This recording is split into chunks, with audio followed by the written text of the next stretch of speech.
Čak, se ne zaba, 3 zapore.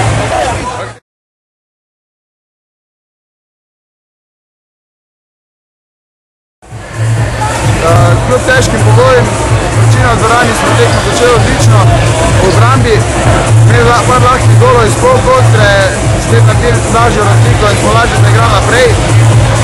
Zato so tudi Pik Szeged pokazal, da ima dobro močno ekipo in se nam nazaj približal. Sam na koncu smo tekmo zvlekli in zmagali prvo težko tekmo, ki se je šla gol za gol. Sigurno nam je v ključnih trenutkih Dejan zelo pomagal. Poznal je igralce, zato je na koncu res mogoče tudi on dal par odločilnih obramb.